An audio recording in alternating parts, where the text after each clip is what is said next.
Welcome to the Bible Forum. I'm Warren Sprouse. I'm your host and your guide for the next couple of hours. We're going to spend this time together.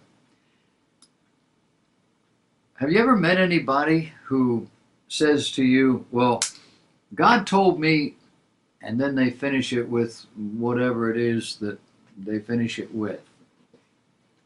People have done all sorts of things under that banner that God told me. Well, here's another.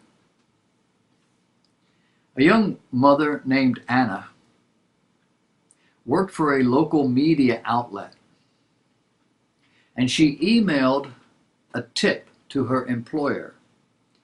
It read, quote, "There's a woman claiming to be the Messiah, saying she was sent to blow up the foundation of the church.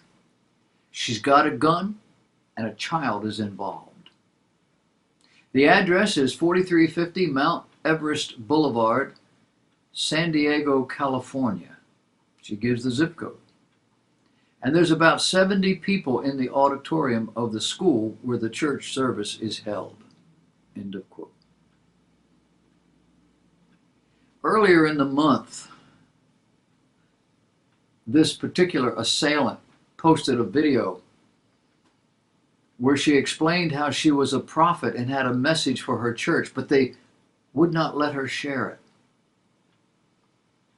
You see, she was going to be this heinous person who was going to go into the church and destroy everybody. She didn't make it. There were people there who stopped her, and it turned out the gun wasn't loaded, but she had her baby with her.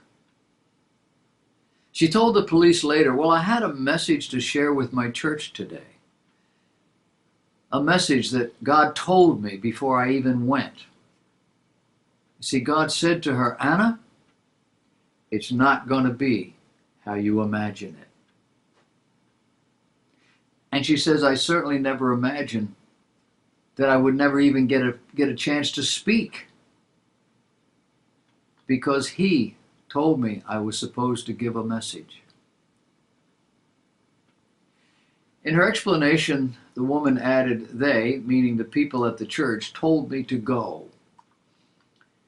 Get out of here, go away. They told me they would call the police if I didn't leave. But I didn't do anything. I didn't do anything that was, well, there was one thing.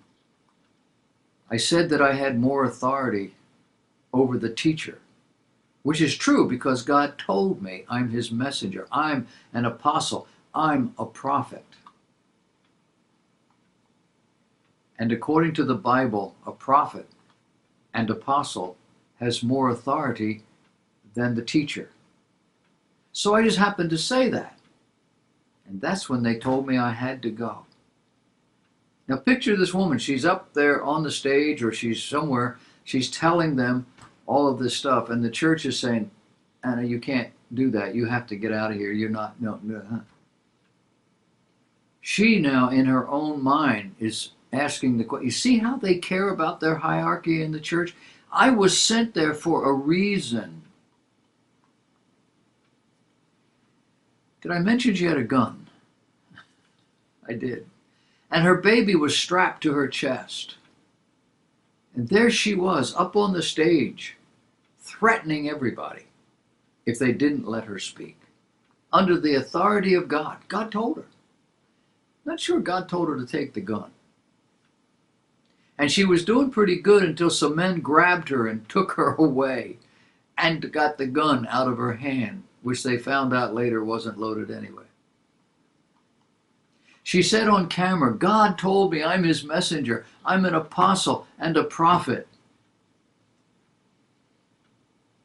Did this particular church get the message? I don't think so. You see, they set up a system where just about anyone can be a prophet or a messenger from God, where no doubt they entertain words of knowledge or prophetic utterances of one sort or another. And my guess is that since it appears the church was at least contemporary, that it probably was charismatic. But that's just my opinion. They're not telling me. But you see, the contemporary church has borrowed a great deal from the Benny Hinns and the TBNs of this world in terms of structure and even in terms of doctrines. People have learned from these charismatics that this kind of stuff actually works. Well, it worked on this poor woman. And now she's in jail without her baby and most of her mind. What does that say about the charismatic church? What does it say about the contemporary church model? What does it say about church? I'm talking about the majority of the population, have abandoned the rules, the standards, the structures. And we have launched out into what we believe is something that God is doing God is telling me, God is talking to me. This is a new way to worship. This is worship is staid and all these organs and the solitaries. It's just, oh no, we got to have some rock and roll. Bring the band in and do the. They never stop to consider why the church evolved into hymnody and not popular music, and why they chose organs instead of drums and tambourines and trumpets. Did you know in the Old Testament, in the Jewish tabernacle, and then into the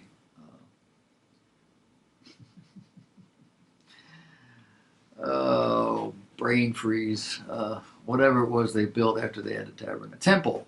In the temple, there were singers and there were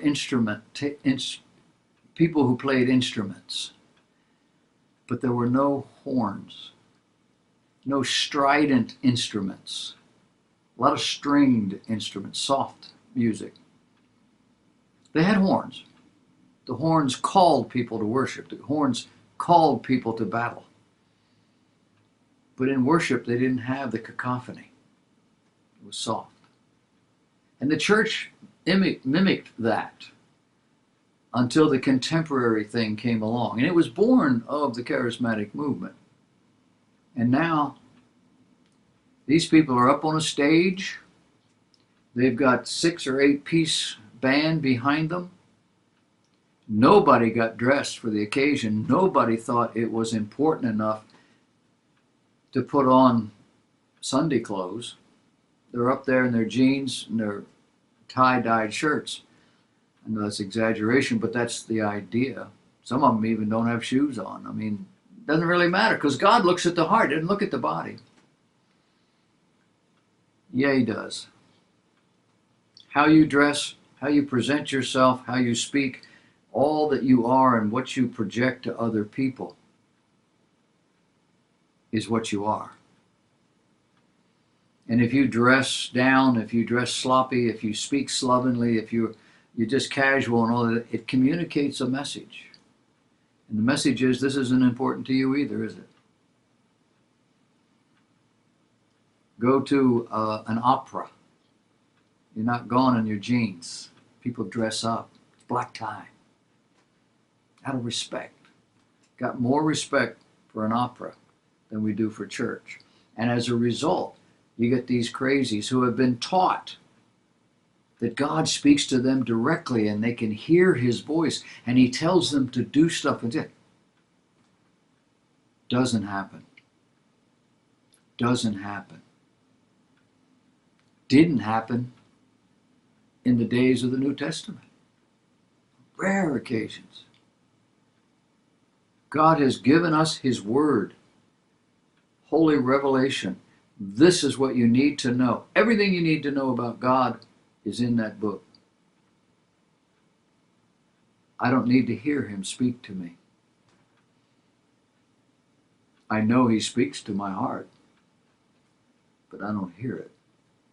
These people think they are God, or they are the messengers of God.